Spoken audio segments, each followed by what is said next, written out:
Hello साथियों, आज हम आपको त्रिस्तरीय पंचायत आम निर्वाचन 2021 जो आपके होने वाले हैं, प्रथम चरण, द्वितीय चरण, तृतीय चरण के, उसमें जो मतदान अधिकारी होते हैं या जो मतदान अधिकारियों का दल होता है, उनके क्या कार्य होते हैं, इस वीडियो के माध्यम से हम आपको बता रहे हैं। यहाँ दिया है त्रिस्तरीय पंचायत आम निर्वाचन 2021 मतदान अधिकारियों के कार्य। मतदान अधिकारियों के कार्य को समझाने से पहले उसकी मतदान दल का स्वरूप क्या होता है वो आपको बता रहे हैं। देखिए यहाँ पे मतदान दल का स्वरूप त्रिस्तरीय पंचायत आम निर्वाचन 2021 हेतु प्रत्येक मतदान केंद्र में 5 सदस्यीय दल कार्यरत होगा, जिसमें पीठासीन अधिकारी रहेंगे सबसे बड़े।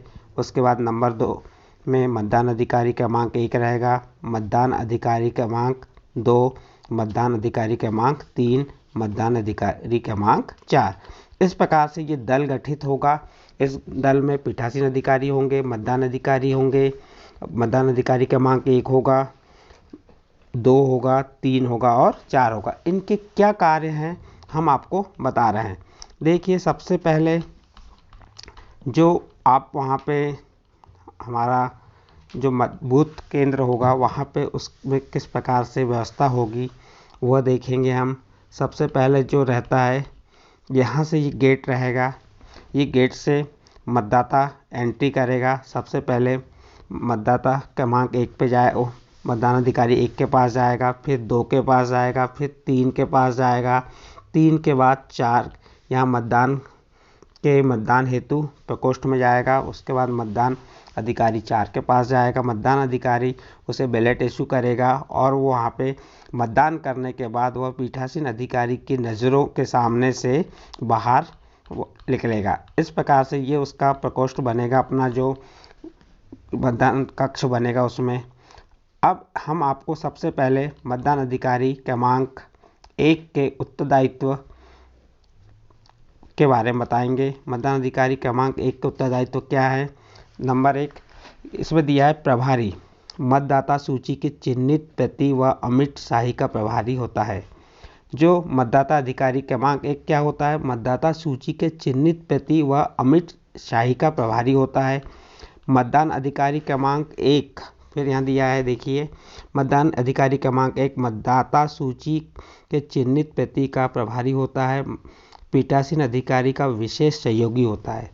जो मतदाता अधिकारी क्रमांक 1 जो होता है वो मतदाता सूची के चिन्हित प्रति का प्रभारी होता है, और जो पीठासीन अधिकारी होते हैं उसका सहयोग होता है। पीठासीन अधिकारी की अनुपस्थिति में, यदि पीठासीन अधिकारी नहीं है उस समय, उनकी अनुपस्थिति में उसके कार्य का निर्वहन भी मतदान अधिकारी क्रमांक 1 को करना होता है। उनका कार्य इस प्रकार है, देखिए, मतदाता सर्वप्रथम मतदान अधिकारी क्रमांक 1 के सक्षम उपस्थित होगा। जो मतदाता है सबसे पहले किसके पास जाएगा? मतदाता अधिकारी क्रमांक 1 के पास जाएगा। फिर मतदाता का नाम जोर से बोलना, जो मतदाता का नाम है उसे जोर से बोलेगा मतदान अधिकारी क्रमांक 1, जिससे उपस्थित मतदान अभिकर्ताओं आदि को मतदाता की सही पहचान के बारे में तो जो जिसमें उपस्थित मतदान अभिकर्ता, जो वहाँ पे अभिकर्ता रहते हैं, जो एजेंट रहते हैं, वह उसकी पहचान कर लेंगे कि मतदाता की सही पहचान के बारे में समाधान करने में मदद ही हो। तत्पश्चात निर्वाचन नामावली में प्रविष्टि की क्रम संख्या को पढ़ना। फिर उसके बाद जो वहाँ निर्वाचन नामावली रहेगी उसकी प्रविष्टि क्रमांक जो है उसको पढ़ना। फिर देखिए उसके बाद अगला कार्य, मतदाता की पहचान का सत्यापन इपिक कार्ड या चुनाव आयोग द्वारा या अन्य पहचान कार्ड BLO से प्राप्त मतदाता पहचान पर्ची आदि से करना। मतदान जो अधिकारी 1 है उसका क्या कार्य रहेगा? मतदाता की पहचान का सत्यापन करने के लिए इपिक कार्ड होना अनिवार्य है, या चुनाव आयोग द्वारा अन्य पहचान कार्ड या BLO से प्राप्त मतदाता पहचान पर्ची आदि से करना।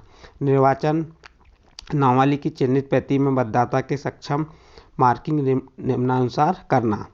पुरुष मतदाता होने पर विवरण लाइन खींचना, विकर्ण लाइन खींचना। देखिए यहाँ पे जब वो क्या करेंगे, क्या बताया, निर्वाचन नामावली की चिन्हित करने के लिए पुरुष के लिए क्या करना पड़ेगा, यहाँ पे सरल क्रमांक लिखा रहेगा और ये पर्ची रहेगी तो उसको ऐसी आड़ी लाइन से काट देंगे। किसके लिए, पुरुष मतदाता के लिए। महिला के लिए जो सरल क्रमांक पे गोला लगाएंगे और आड़ी लाइन से काटेंगे।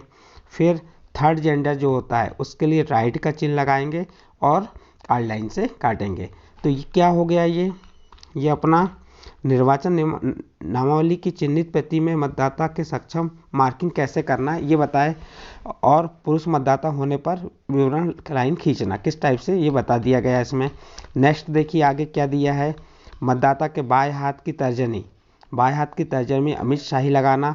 यदि बाएं हाथ की तर्जनी ना हो तो उसकी ऐसी किसी भी उंगली पर अमिट शाही लगाएं जो उसके बाएं हाथ में हो। देखो सबसे पहले नियम ये बताया गया कि मतदाता के बाएं हाथ की तर्जनी में अमिट शाही लगाना। यदि बाएं हाथ की तर्जनी ना हो तो उसकी ऐसी किसी भी उंगली पर अमिट शाही लगाएं जो उसके बाएं हाथ में हो। यानी किस हाथ में लगेगी अमिट शाही, बाएं हाथ की तर्जनी में लगेगी। अमिट शाही लगाने का तरीका, अमिट शाही जो लगेगी नाखून से लेकर ऊपर तक लगेगी, ठीक है। इस प्रकार आगे देखिए आप, मतदाता के बाएं हाथ में की तर्जनी के नाखून की जड़ के पास से अमिट शाही का निशान लगाना। फिर यदि मतदाता का बाएं हाथ की तर्जनी ना हो तो बाएं हाथ की उसकी किसी अन्य उंगली पर अमिट शाही लगाना। यदि बाएं हाथ की कोई भी उंगली ना हो तो दाएं हाथ की तर्जनी पर शाही लगाना। यदि दोनों हाथ की कोई भी उंगली ना हो तो बाएं हाथ के सिरे पर अमिट शाही लगाना, बाएं हाथ के सिरे पर। उक्त पूरी प्रक्रिया पूरा हो जाने के बाद मतदाता को मतदान अधिकारी क्रमांक 2 के पास भेजना। तो ये किसके कार्य हो गए, मतदान अधिकारी 1 के। मतदान अधिकारी 1 के कार्य होने के बाद आपको हम मतदान अधिकारी 2 के कार्य क्या है वो बता रहे हैं। मतदान अधिकारी 2 के उत्तरदायित्व, मतदान अधिकारी क्रमांक 2 के उत्तरदायित्व। प्रभारी किसका प्रभारी होगा, जो मतदाता अधिकारी क्रमांक 2 मतदाता रजिस्टर प्रारूप 14 का प्रभारी होता है। मतदाता अधिकारी क्रमांक 2 किसका, मतदाता रजिस्टर प्रारूप 14 का प्रभारी होता है। देखिए यहाँ पढ़िए, मतदान अधिकारी क्रमांक 1 द्वारा पहचान सुनिश्चित करने के उपरांत, जो मतदाता अधिकारी क्रमांक 1 है उसने पहचान सुनिश्चित कर लिया, उसके बाद मतदाता मतदान अधिकारी क्रमांक 2 के पास जाएगा, 2 के पास जाएगा। उसके द्वारा मतदाता रजिस्टर प्रारूप 14 का में मतदाताओं का विवरण दर्ज किया जाएगा। क्या होगा, अधिकारी 1 द्वारा पहचान सुनिश्चित करने के उपरांत मतदान अधिकारी 2 के पास जाएगा, उसके द्वारा मतदाता रजिस्टर प्रारूप 14 क में मतदाताओं का विवरण दर्ज किया जाएगा। फिर उसके बाद स्तंभ 1 में क्रम संख्या अंकित करते हैं, द्वितीय स्तंभ में मतदाता का वार्ड क्रमांक दर्ज करेगा। ये इसका रजिस्टर के वो प्रारूप दिया हुआ है, इस टाइप का रजिस्टर मिलेगा। इस रजिस्टर में जो जो कॉलम दिए हैं उन कॉलम की पूर्ति करते हुए आगे बढ़ेंगे। इस प्रकार से ये किसका कार्य हो गया, मतदाता अधिकारी 2 का कार्य हो गया। मतदाता अधिकारी क्रमांक 2 का दायित्व या प्रभार क्या है ये अनिवार्य रूप से याद रखना है। मतदाता रजिस्टर प्रारूप 14 का प्रभारी होता है कौन, मतदाता अधिकारी क्रमांक 2। इसके बाद देखिए, और उसका रजिस्टर का प्रारूप दिया, मतदाता रजिस्टर जो दिया है और उसमें जो भी पूर्ति करना है ये किसका काम है, 2 का। अब आते हैं मतदान अधिकारी क्रमांक 3 पे। मतदान अधिकारी क्रमांक 3 के उत्तरदायित्व क्या हैं, उसके पास क्या प्रभार होता है, तो वो प्रभारी मत पत्रों का प्रभारी होता है। जो मत पत्र होते हैं, जो मत देने के लिए पत्र होते हैं उसका प्रभारी कौन होता है, मतदान अधिकारी क्रमांक 3 होता है। मतदान अधिकारी क्रमांक 3 पंच और सरपंच पद के मत पत्र का प्रभारी होगा। मतदान अधिकारी क्रमांक 3 पंच और सरपंच पद के मतपत्र का प्रभारी होता है। पंच पद का मतपत्र सफ़ेद और सरपंच पद का मतपत्र नीला रंग का होता है। जो पंच का मतपत्र होगा सफ़ेद होगा और सरपंच का कैसा होगा, नीला होगा। मतदान अधिकारी क्रमांक 3 को यह सावधानी भी रखनी है कि मतदाता को पंच पद के लिए उसी वार्ड का मतपत्र जारी करें जिस वार्ड में मतदाता का नाम अंकित है। मतदान अधिकारी क्रमांक 3 को यह सावधानी अनिवार्य रूप से बरतनी है कि मतदाता को पंच पद के लिए उसी वार्ड का मतपत्र जारी करें जिस वार्ड में मतदाता का नाम अंकित हो। ये किसका कार्य है? मतदान अधिकारी क्रमांक 3 का। देखिए इसके बाद आगे क्या दिया, कार्य को सरल और सुगम बनाने के लिए की दृष्टि से ध्यान में रखते हुए मतदान अधिकारी क्रमांक 3 को सभी वार्ड के क्रमांक लिखकर टेबल में चिपका लेना चाहिए और मतपत्र को क्रम से वार्ड वार व्यवस्थित कर लिया जाना चाहिए। मतदाता अधिकारी क्रमांक 3 को यह सावधानी भी रखनी है कि मतदाता को पंच पद के लिए उसी वार्ड का मतपत्र जारी करें जिस वार्ड में मतदाता का नाम अंकित है। कार्य को सरल और सुगम बनाने की दृष्टि से को ध्यान में रखते हुए मतदाता अधिकारी क्रमांक 3 को सभी वार्डों के क्रमांक लिखकर टेबल पर चिपका लेना चाहिए और मतपत्र को क्रम से वार्ड वार व्यवस्थित कर लेना चाहिए। किसका? मतदान अधिकारी क्रमांक 3 का कार्य है ये। इसके बाद मतदाता सूची में अंकित मतदाता के अनुक्रमांक को मतपत्र के प्रतिपर्ण में दर्ज करना और प्रतिपर्ण में मतदाता का हस्ताक्षर अंगूठा का निशान लगवाना, ये अधिकारी क्रमांक 3 का कार्य है। क्या है? मतदाता सूची में अंकित मतदाता के अनुक्रमांक को मतपत्र के प्रतिपर्ण में दर्ज करना और प्रतिपर्ण में मतदाता का हस्ताक्षर या अंगूठा का निशान लगवाना। उसके बाद अगला कार्य क्या है? यदि कोई मतदाता प्रतिपर्ण पर हस्ताक्षर करने या अंगूठा लगाने से मना करता है तो उसे मतपत्र जारी नहीं किया जाएगा। ये ध्यान देना है मतदाता अधिकारी 3 को कि यदि कोई मतदाता प्रतिपर्ण पर हस्ताक्षर करने या अंगूठा लगाने से मना करता है तो उस शर्त पे उसे मतपत्र जारी नहीं किया जाए। ये किसको ध्यान रखना है? जो मतदाता अधिकारी 3 को। फिर देखिए यदि कोई मतदाता प्रतिपर्ण तो हो गया, हस्ताक्षर की प्रक्रिया पूरा हो जाने के बाद मतदान अधिकारी क्रमांक 3 द्वारा मतदाता को पंच और सरपंच पद का मतपत्र मोड़कर दिया जाएगा और साथ में मत अंकित करने के लिए घूमते हुए तीरों वाली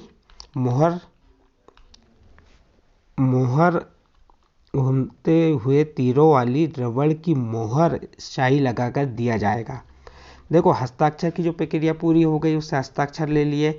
उसकी प्रक्रिया पूरी होने के बाद मतदान अधिकारी क्रमांक 3 द्वारा मतदाता को पंच और सरपंच पद का मतपत्र मोड़कर दिया जाएगा और साथ में मत अंकित करने के लिए घूमते हुए तीरों वाली रबड़ की मोहर स्याही लगाकर दिया जाएगा।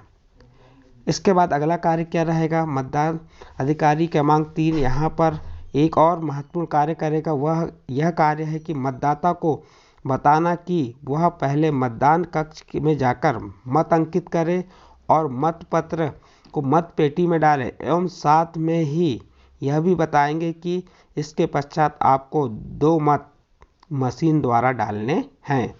तो मतदान अधिकारी क्रमांक 3 का यह कार्य भी है कि यहाँ पर वह एक महत्वपूर्ण कार्य करेगा कि वह यह कार्य है कि मतदान को बताना कि वह पहले मतदान कक्ष में जाकर मत अंकित करे और मतपत्र को मतपेटी में डालें एवं साथ में यह भी बताएगा कि इसके पश्चात आपको 2 मत मशीन द्वारा भी डालने हैं।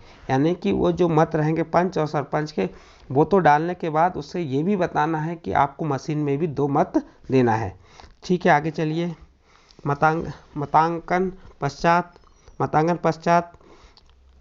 मतदाता से घूमते तीरों वाली सील वापस प्राप्त करेगा। मतदान होने के बाद जो घूमते वाली तीर जो देते हैं वो सील वापस प्राप्त करेगा और अगले मतदाता हेतु प्रक्रिया जारी रखेगा। इस प्रकार से मतदाता अधिकारी क्रमांक 3 के कार्य हुए। अब देखिए अगला आ रहा है मतदाता अधिकारी क्रमांक 4 के उत्तरदायित्व। जो मतदाता अधिकारी क्रमांक 4 के उत्तरदायित्व बहुत ही महत्वपूर्ण है। ये जो प्रभारी होते हैं ये मत पेटी और कंट्रोल यूनिट के प्रभारी होते हैं। मतदाता अधिकारी क्रमांक 4 के उत्तरदायित्व क्या है? ये किसके प्रभारी है? मत पेटी, जिसमें पंच सरपंच के जो मत डालेंगे उस पेटी के, और कंट्रोल यूनिट जिसमें जो मशीन होती है उसके प्रभारी, कंट्रोल यूनिट के प्रभारी होते हैं। मतदाता अधिकारी क्रमांक 4 सर्वप्रथम मतांकित मतपत्रों को मतदाता द्वारा मतपेटी में डलवाएंगे। सबसे पहले मतपत्रों को मतपेटी में डलवाएंगे, सुनिश्चित करेगा कि ये मतपेटी पर शुरू से अंत तक नजर रखेंगे और मतदाताओं द्वारा डाले जाने वाले मतपत्र की पेटी भर जाने पर स्केल की सहायता से दबाना है, जिससे आगे मतपत्र को आसानी से डाला जा सके। मतदाता अधिकारी 4 को सभी मतदाताओं पर भी नजर रखना है और देखना है कि सभी मतदाता दोनों मतपत्र को मतपेटी में डाल रहे हैं कि नहीं। मतपेटी में मतपत्र डालने के पश्चात कंट्रोल यूनिट में मतदाता हेतु जनपद पंचायत और जिला पंचायत सदस्य के लिए बैलेट पेटी जारी करेंगे तथा मतदाता को बैलेट यूनिट के लिए नियत मतदान प्रकोष्ठ में जाकर मतदान हेतु निर्देशित करेगा। कौन? मतदाता अधिकारी क्रमांक 4। मतदाता अधिकारी क्रमांक 4 यह सुनिश्चित करेगा कि मतदाता द्वारा मशीन से दोनों मत अंकित कर रहा है या नहीं।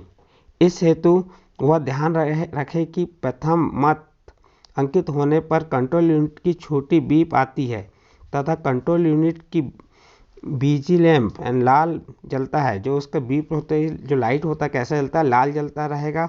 और द्वितीय मतांकन पश्चात लंबी बीप आएगी। पहला मत में छोटी बीप आएगी और द्वितीय मतांकन यानी मत होने के बाद लंबी बीप आएगी तथा बीजी लैंप बंद हो जाएगा, जो और लाइट जो है वहाँ का वो बंद हो जाएगा। तो ये ऐसा होता है तो समझ जाइए कि यदि कोई मतदाता मतांकन अपूर्ण छोड़कर बाहर जाता है तो मतदान प्रक्रिया पूर्ण किए जाने हेतु आग्रह किया जाएगा। यदि कोई मतदाता मतांकन यानी मत देकर अपूर्ण छोड़कर यानी बिना मत दिए बाहर जाता है तो उसे मतदान प्रक्रिया पूर्ण किए जाने हेतु आग्रह किया जाना चाहिए। समय समय पर कंट्रोल यूनिट का टोटल बटन दबाकर उस समय तक मतदाताओं की संख्या देखकर बताना पड़ेगा। ये मतदाता अधिकारी क्रमांक 4 के, 3 के, 2 के और 1 के कार्य जो हमारे त्रिस्तरीय पंचायत चुनाव है उसके लिए महत्वपूर्ण है और सभी अधिकारी भाई ध्यानपूर्वक अपने अधिकारों और अपने कार्यों का पालन करें।